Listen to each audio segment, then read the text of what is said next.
नमस्कार। नमस्कार सभी को। नमस्कार। आइए आप सभी का स्वागत है हमारे YouTube चैनल ज्ञान गंगा में। तो सभी से रिक्वेस्ट है, थोड़ा शेयर कर दीजिए, कमेंट कर दीजिए, और अगर चैनल को सब्सक्राइब नहीं किया है तो चैनल को सब्सक्राइब कर दीजिए। तो चलिए आज शुरू करते हैं इंडियन ज्योग्राफी यानी भारत का भूगोल। अपने राजस्थान का भूगोल लगभग 80% कंप्लीट कर लिया है। कोई एक आध टॉपिक बचे जैसे जनगणना, तो वो इंडिया ज्योग्राफी के साथ आ जाएगा। तो आज देखते हैं भारत का भूगोल। इसको शुरुआत करते हैं क्योंकि अब लगभग सभी एग्जामों में इंडिया ज्योग्राफी यानी इंडिया जीके को सभी एग्जामों में कंपलसरी कर दिया है। सभी एग्जामों में कर दिया है तो इंडिया ज्योग्राफी को समझने में थोड़ी दिक्कत आती है। तो अपने समझ के ऐसे समझेंगे कि इसको समझने में आसानी हो। तो चलिए आप सभी के लिए शुरुआत करते हैं भारत का भूगोल।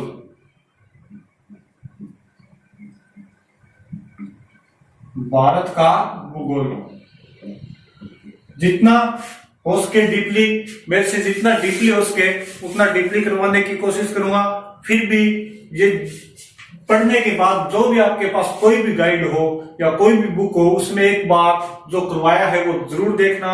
एक दो बात नहीं मिले तो उन्हें जोड़ लेना, फिर अच्छे से नोट्स तैयार हो जाएंगे और उन नोट्सों में कोई कमी नहीं होगी। तो अच्छे से आपका तैयार भी हो जाएगा, रिवीजन भी हो जाएगा।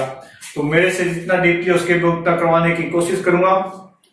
तो चलिए नई शुरुआत है, नया यानी अपना चैप्टर शुरू हो गया भारत का भूगोल। तो आप सभी के लिए शुरुआत करते हैं भारत का भूगोल। इससे पहले आप सभी के लिए एक मोटिवेशन चाहिए कि जर्रों में रह गुजर के चमक छोड़ जाऊंगा, जर्रों में रह गुजर के चमक छोड़ जाऊंगा, पहचाने अपनी दूर तलक छोड़ जाऊंगा, खामोशियों की मौत गवारा नहीं मुझे, मैं शीशा हूं टूट कर भी खनक छोड़ जाऊंगा। चलिए इसके साथ ही शुरू करते हैं भारत का भूगोल। बात करें भारत के भूगोल की तो देखिए पहले इसके नाम की बात करते हैं। जैसे अपने राजस्थान का भूगोल शुरू किया था तो उसका नाम देखा था, वैसे ही पहले इसका नाम देखते हैं। लेकिन इसके नाम से कोई ज्यादा क्वेश्चन नहीं उठते हैं, इसके नामकरण से कोई ज्यादा क्वेश्चन पुटअप नहीं होते हैं।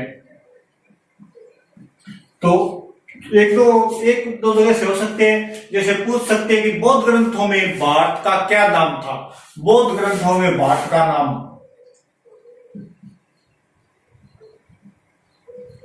बौद्ध ग्रंथों में भारत का क्या नाम मिलता है, तो ये मिलता है जम्बूद्वीप।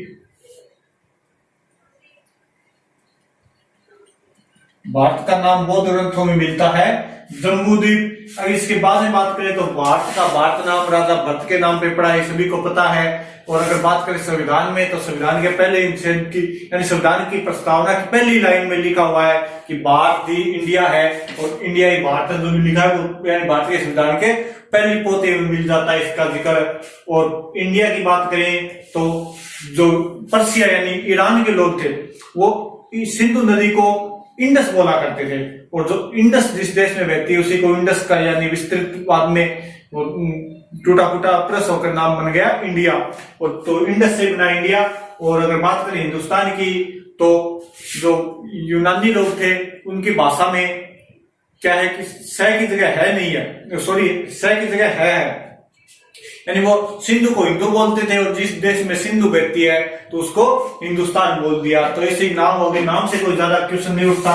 एक बात ध्यान रखना, ये जम्बूद्वीप वाला थोड़ा ध्यान रख लेना, यानी बौद्ध ग्रंथों में भारत को जम्बूद्वीप कहा गया और इंडस से बना है इंडिया।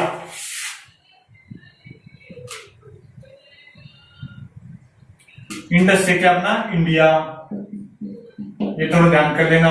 और सिंधु से बन गया हिंदू, इसमें भी कोई ज्यादा कंफ्यूजन वाली बात नहीं है, यानी भारत के नामकरण से कोई ज्यादा क्वेश्चन नहीं उठते। तो इसके क्वेश्चन कहां से उठते हैं, इसके क्वेश्चन उठते हैं शुरुआत में बात करें तो भारत की स्थिति, भारत की स्थिति यानी सामान्य परिचय देखें अगर भारत का तो इसके नामकरण से ध्यान रखिएगा तो ज्यादा क्वेश्चन नहीं उठते हैं। जम्बूद्वीप इसको इसलिए बोला जाता था क्योंकि यहाँ पे ज्यादा जामुन वगैरह के वृक्ष थे। तो शुरू करते हैं भारत का सामान्य परिचय। भारत का सामान्य परिचय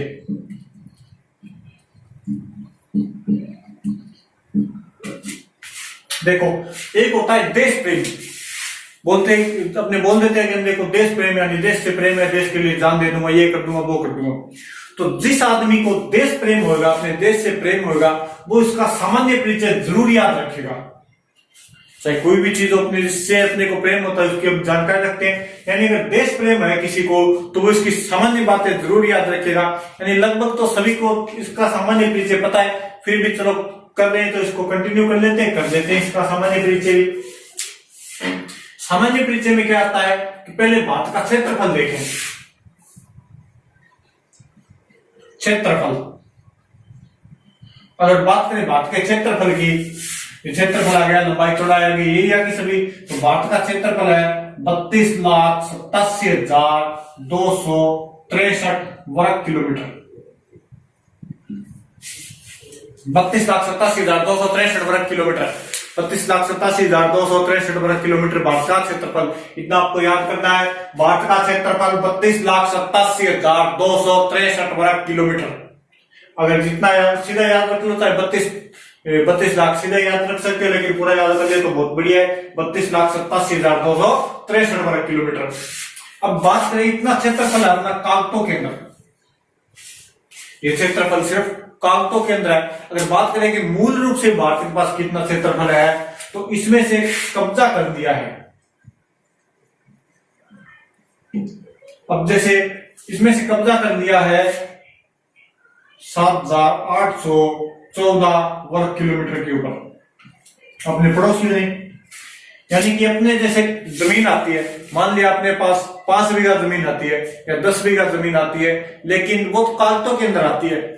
बाकी अपने ऊपर डिपेंड करेगा अपने पड़ोसी के ऊपर कि अपने ऊपर जमीन कितनी आती है। अगर अपना पड़ोसी अच्छा है तो थोड़े दिनों में वो धीरे धीरे, जैसे ये अपना खेत है, ये पड़ोसी का खेत है, तो वो धीरे धीरे आगे बढ़ता आएगा और यहां तक आ जाएगा। जब थोड़े दिनों बाद इसकी नपाई करेंगे तो अगर 5 बीघा जमीन है तो वो 4 ही मिलेगी, 3 ही मिलेगी।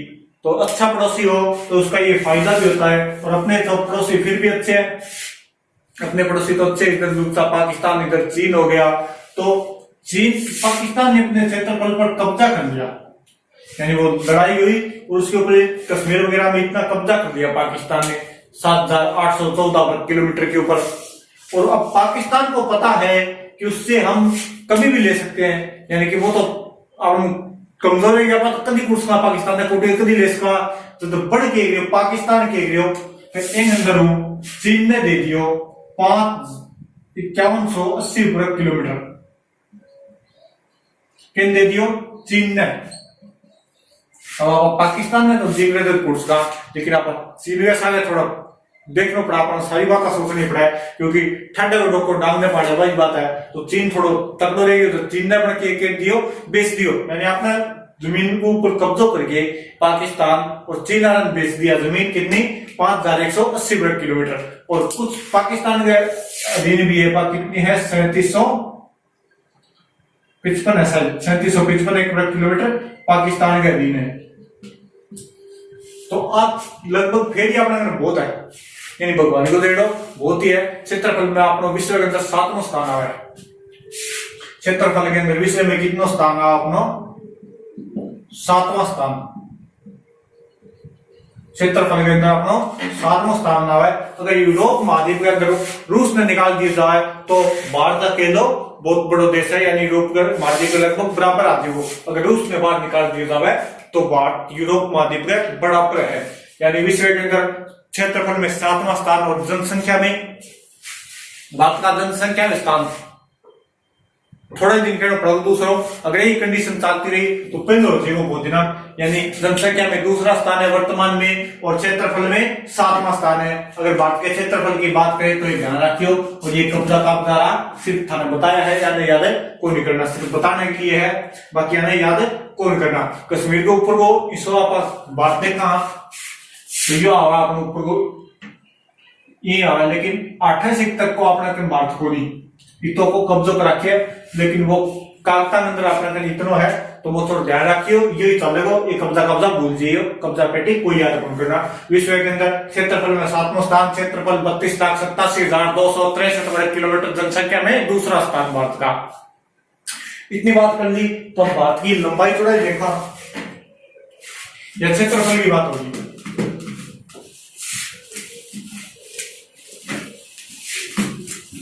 क्षेत्रफल की बात होगी, नामकरण देख लियो, कोई ज्यादा खास बात कौन नामकरण में, क्षेत्रफल देख लियो भारत को 32,87,263 वर्ग किलोमीटर। अब देखा भारत की कोई लंबाई चौड़ाई है, कोई सीमा वगैरह जो भी आखिरी बिंदु वगैरह वो देखा तो भारत को मुझे सुनाने गया था।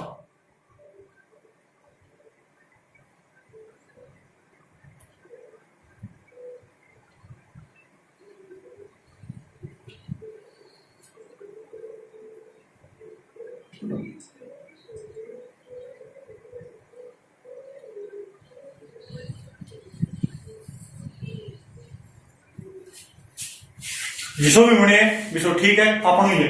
तो ये देखो भारत को मैप हो गया, ऊपर मैं पहले लिख दूं दिशा, उत्तर, ये होगी दक्षिण, ये होगी पूर्व और ये होगी पश्चिम।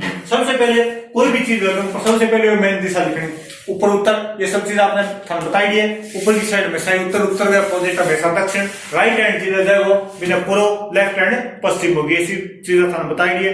बढ़िया तरह था याद रहनी चाहिए। बाद में आप क्षेत्रफल देखो, आप आगे देखे हो क्षेत्रफल देखो, और क्षेत्रफल है 32,87,263 वर्ग किलोमीटर, 32,87,263 वर्ग किलोमीटर भारत को क्षेत्रफल। अब अगर बात करें भारत की आकृति, भारत की आकृति की अगर आप बात करा तो भारत की आकृति है चतुष्कोणीय, भारत की आकृति चतुष्कोणीय,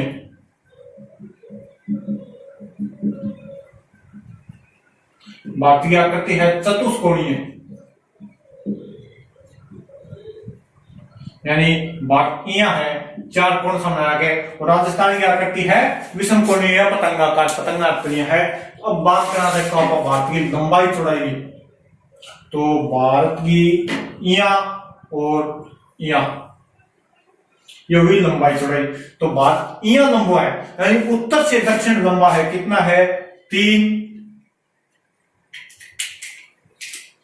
भारत उत्तर से दक्षिण लंबो है, यानी कितना लंबो है भारत उत्तर दक्षिण 3, 2, 1, 4 किलोमीटर। भारत की उत्तर से लंबाई 3214 किलोमीटर, 3, 2, 1, 4, भारत उत्तर से दक्षिण 3, 2, 1, 4, भारत उत्तर से दक्षिण 3, 2, 1, 4 रट लियो। भारत की उत्तर से दक्षिण की लंबाई 3214 वर्ग किलोमीटर, पूर्व से पश्चिम 2, 9, 3, 3, 2933 किलोमीटर। भारत की उत्तर से दक्षिण लंबाई 3214, पूर्व से पश्चिम 2933, 314, 2933, 3214, 2933, यानी भारत न्यू लंबो है, न्यू कम लंबो है, न्यू चौड़ा है। तो ध्यान रख लियो, भारत की उत्तर से दक्षिण लंबाई 3214, पूर्व से पश्चिम की 2933 किलोमीटर, अगर वर्ग किलोमीटर ना तो किलोमीटर है। अब देखो भारत की आप उत्तर दक्षिण लंबाई देख ली, अब हम क्षेत्रफल भी देख लियो, तो ये आप लास्ट बिंदु भी देख लिया, अक्षांश देशांतर देखा बाद में, तो ये लास्ट बिंदु देखा, तो उत्तर के अंदर हमने बताया है इंदिरा कोल,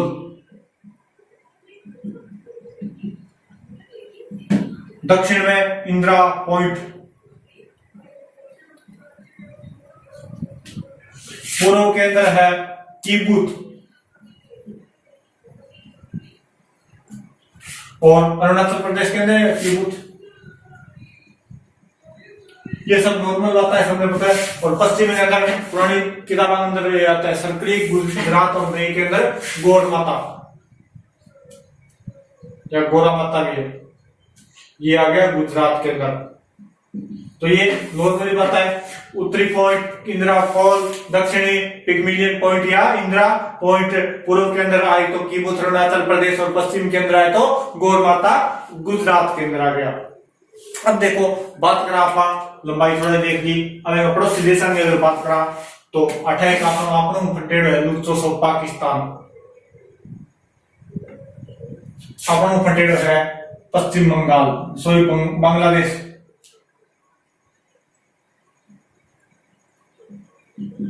हो गयो चीन, और ये थोड़ा सा अफगानिस्तान भी लाग गया है। ये हो गया नेपाल, और नेपाल के साथ ही एक नाम हमेशा ही आया भूटान,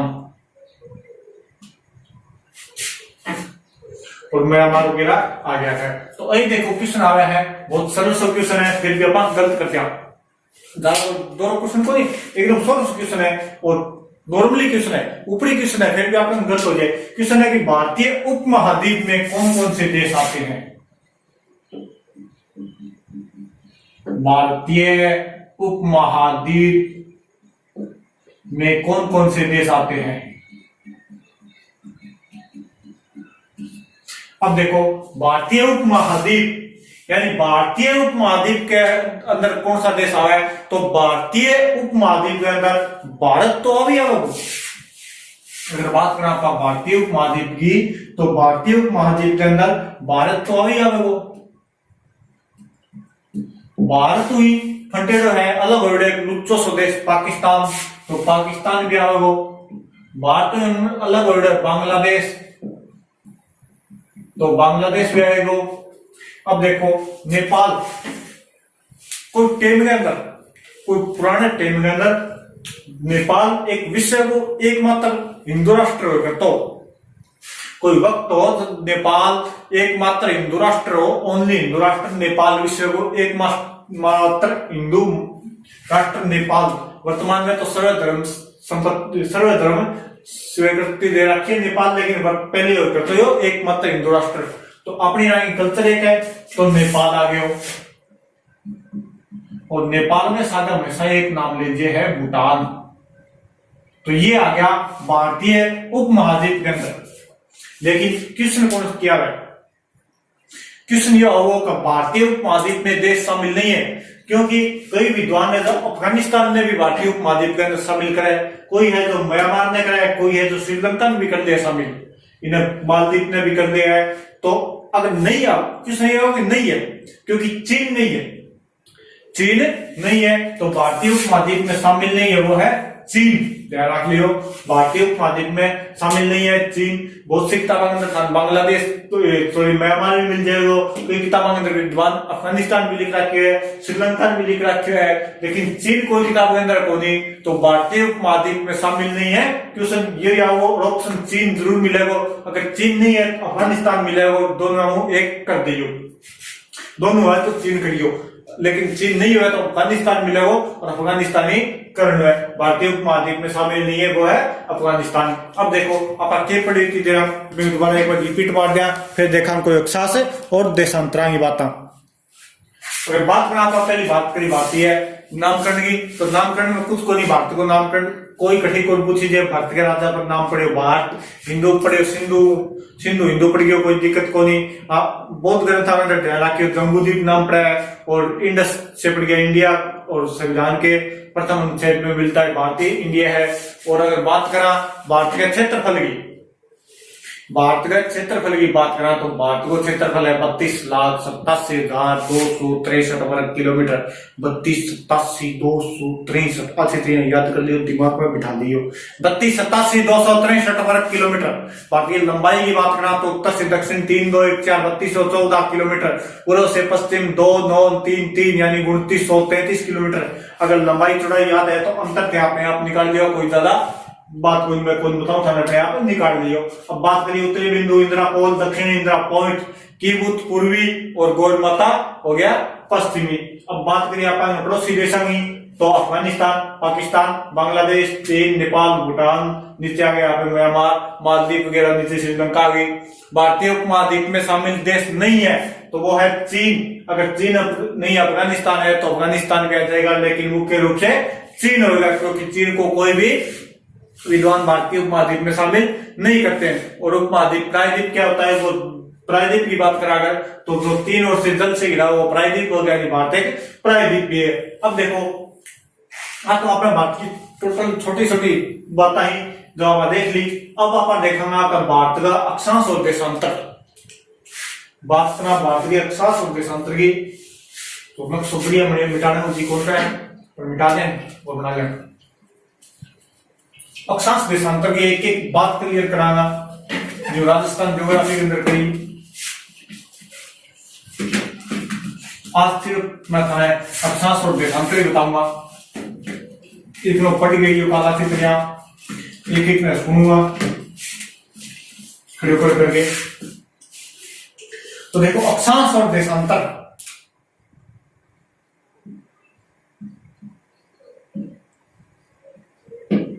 एक है अक्षांश, एक है देशांतर।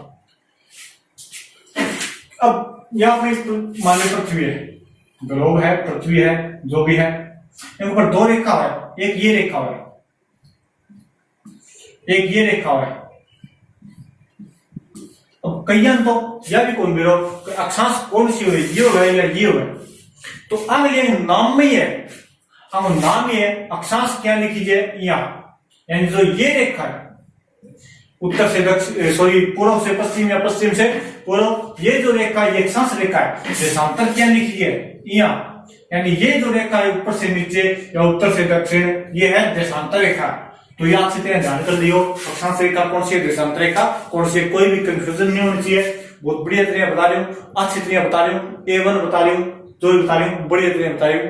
अब ध्यान दो बैठे, अक्षांश रेखा जो पूर्व से पश्चिम की ओर खींची जाने वाली वे काल्पनिक रेखा है, अक्षांश रेखा कहलाती है। पूर्व से ग्लोब पर खींची जाने वाली वे काल्पनिक रेखाएं जो पूर्व से पश्चिम की ओर खींची जाती है, अक्षांश। और अगर देशांतर की बात करें तो ग्लोब पर खींची जाने वाली वे काल्पनिक रेखाएं जो उत्तर से दक्षिण की ओर खींची जाती है, देशांतर रेखाएं कहलाती है। लेकिन ध्यान रखियो, अगर काल्पनिक शब्द ना भूल जाइयो, क्योंकि कल्पना क्रिया पर मानने है ना कि सच में है। अगर आ ना सोच लियो कि अक्षांश रेखा या देशांतर रेखा बैठे तो जाओ देख क्या उनको लाइन पड़ी होगी, कोई वो नहीं, सिर्फ मानने है और काल्पनिक रेखा है। अपन मान ली भी हाँ जिनका एक रेखा गई है और बाई होगी अक्षांश रेखा या देशांतर रेखा, ठीक है, यानी काल्पनिक रेखा। अब आप बात करा अक्षांश और देशांतर की, तो पहले आप बात करने अक्षांश की।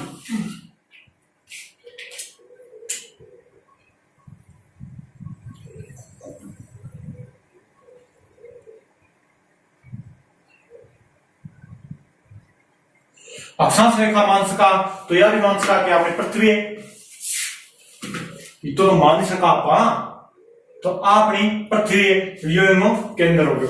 अक्षांश रेखा पढ़ने लग गया आप अपनी पृथ्वी अपना केंद्र हो गयो। अगर थी इजाजत दो तो मैं दो भाग में काट दू आ काट दी तावड़े की लाइन में एकदम इन दो भाग में बीच में कटी तो नहीं, पर मान लो बीच में काट दिया पाए, यानी पृथ्वी है और पृथ्वी ने दो भाग में काट दी। दिशा लिखने सबने बताई दी।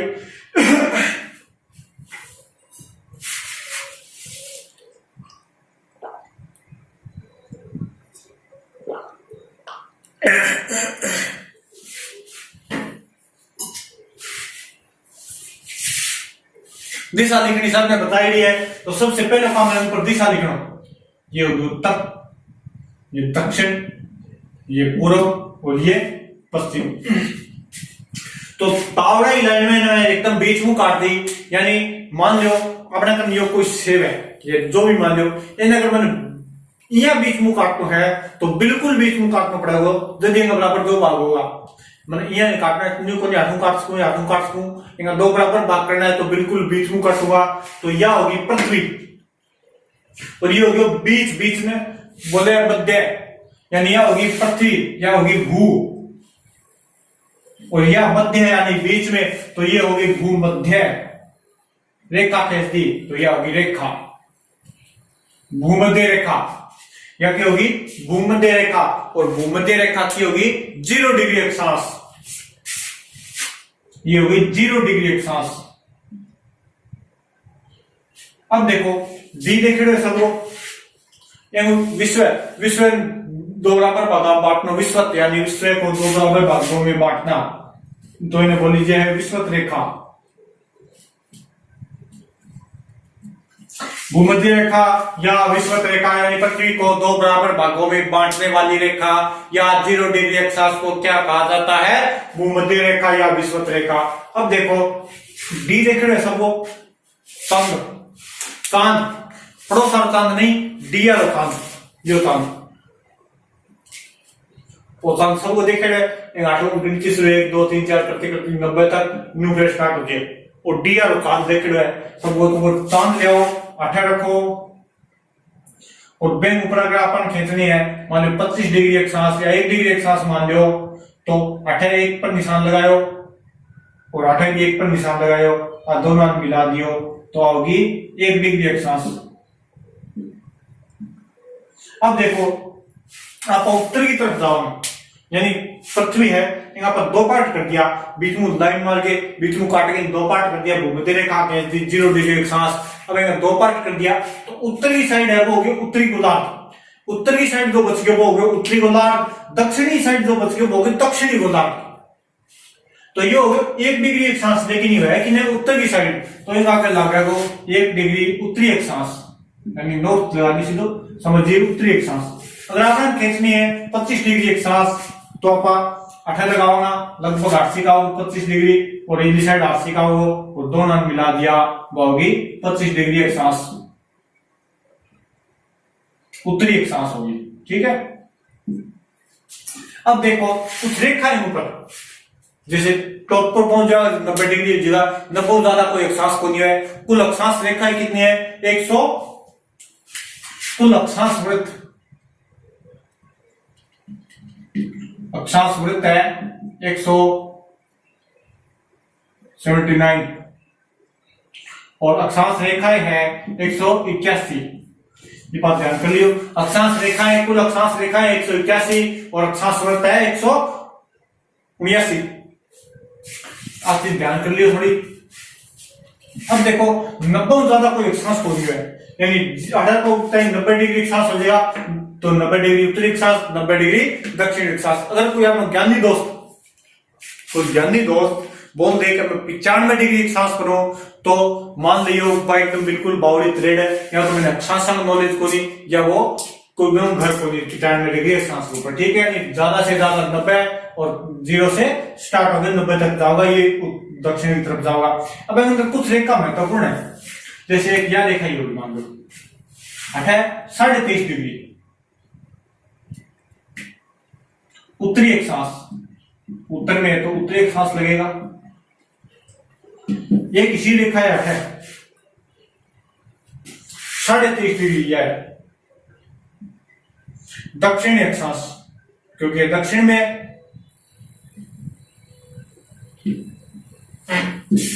23.5 डिग्री उत्तरी अक्षांश रेखा और 23.5 डिग्री दक्षिणी अक्षांश रेखा। कोणीय स्थिति तो इनकी एक ही है 23.5 है 23.5 है बस या उत्तर में या दक्षिण में एक तो यहाँ फर्क है। अब एक तो कर्क रेखा एक है मकर रेखा एक कर्क रेखा एक मकर रेखा। अब हम कर्क रेखा कौन सी है तो पहली क्या है कै पहली है तो ऊपर चालन तो पहली क्या आगे तो क्या होगी कर्क रेखा यानी आप ऊपर चल जा और पहली होताई 23.5 डिग्री उत्तरी अक्षांश रेखा तो यह होगी कर्क रेखा। फिर आप बाद में आई 23.5 डिग्री दक्षिण अक्षांश रेखा तो बाद में मैं आवे तो यह होगी मकर रेखा। तो 23.5 डिग्री उत्तरी अक्षांश रेखा कर्क रेखा 23.5 डिग्री दक्षिण अक्षांश रेखा मकर रेखा होगी। अब देखो दो रेखा है यह तो 23.5 डिग्री उत्तरी अक्षांश रेखा है 23.5 डिग्री उत्तरी अक्षांश रेखा है यह भारत गए एकदम बीचों बीच में करता है यानी कर्क रेखा भारत के बिल्कुल मध्य से गुजरती है और 8 स्टेटों से गुजरती है 8 राज्यों से गुजरती है। बात करेंगे बाद में इंसान के पहले देशांतर की बात करेगा। तो अक्षांश रेखा काम क्या है अक्षांश रेखा स्थिति और तापमान जानने में काम आवे। अक्षांश रेखा स्थिति व तापमान जानने में सहायक होती है। तो ये होगी अक्षांश रेखा। बात करें देशांतर की तो देशांतर मान लो अगर आप बिल्कुल न्यू बीच में काटा तो अपन काटना पड़ेगा न्यू काटना अपन तो अपन चाहे कठी काट देंगे बीच में कटा हो तो देशांतर रेखा कठी होती सिर्फ बीच में हुआ है न्यू है देशांतर रेखा सभी देशांतर रेखा बीच में ही हुआ है। तो ये होगी देशांतर रेखा।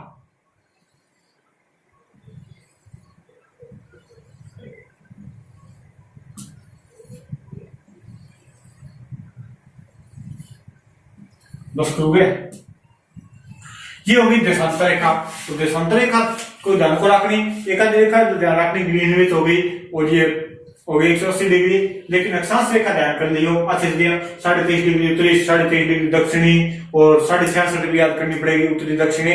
भूमध्य रेखा 0 डिग्री अक्षांश या विषुवत रेखा भी बोला जाता है। अब देखो 23.5 डिग्री उत्तरी अक्षांश रेखा, 23.5 डिग्री उत्तरी अक्षांश रेखा, लेकिन ये देशांतर है, ये समय जानने में सहायक है, ध्यान कर लियो देशांतर समय जानने में सहायक है। भारत की मानक समय रेखा 82.5 डिग्री उत्तरी पूर्वी देशांतर अंग पूर्वी लागे हो, क्योंकि आप पूर्वी गोविंद को जीवा। अब देखो भारत है,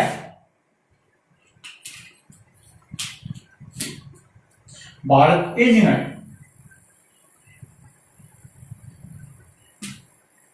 तो यह देखो अगर आप कन्वर्ट करानी तो ये होगी उत्तर पूर्व, यानी भारत है उत्तर पूर्व के अंदर। भारत कौन सी गोलार्ध में आ गया? उत्तर पूर्वी गोलार्ध के अंदर भारत आ गया उत्तर पूर्वी गोलार्ध के अंदर, और यह कर्क रेखा बिल्कुल भारत के बीच में गुजर है। अब एक चीज और देख लो, छोटी सी चीज है, बाकी अपना कार्यक्रम, यह होगी उत्तर, यह होगी दक्षिण, यह होगी पूर्व और यह होगी पश्चिम। ये तो होगी सीधी रेखा। अगर कोणीय स्थिति पूछे, अगर कोणीय स्थिति पूछे तो उत्तर पूर्व को बोला जाता है ईशान कोण।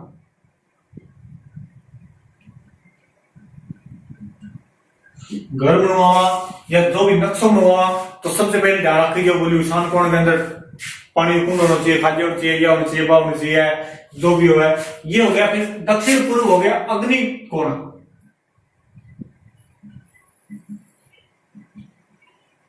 ये हो गया अग्नि कोण। अग्नि कोण, अग्नि कोण या अग्नि कोण बोला जाता है, अग्नि कोण बोलते हैं, अग्नि कोण।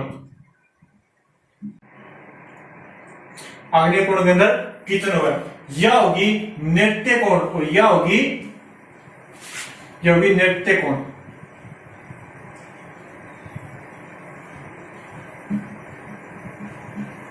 नृत्य कोण और यह होगी अक्षांश होगी, अग्नि होगी, नृत्य होगी और ये हो गया वायव्य कोण, ये होगी वायव्य कोण। तो यह चीज ध्यान रख लियो। अगर पूछ रहे भारतीय कोणीय स्थिति तो देखो उत्तर पूर्व के अंदर पड़ा है, तो उत्तर पूर्व के अंदर क्या होगी? ईशान कोण। यानी भारतीय विश्व है ईशान कोण के अंदर है। भारतीय विश्व कौन सी दिशा के अंदर है? ईशान कोण के अंदर है। तो थोड़ी ध्यान कर लियो। अगर दिशा पूछे तो उत्तर पूर्व के अंदर, और अगर कोणीय स्थिति पूछे तो भारत विश्व के कौन से कोणीय स्थिति पूछे अगर विश्व के अंदर भारत की, तो वो हो गई ईशान कोण। ठीक है, आज तो याद कर लियो बातों को। अक्षांश देशांतर कल बताऊंगा, कर्क रेखा कल बताऊंगा, तो अगर आप कंटिन्यू कराना ठीक है। थोड़ा शेयर कर दियो, अगर कुछ समझ में आए तो कमेंट जरूर कर दियो, नहीं आए तो भी कमेंट कर दियो के को जाए।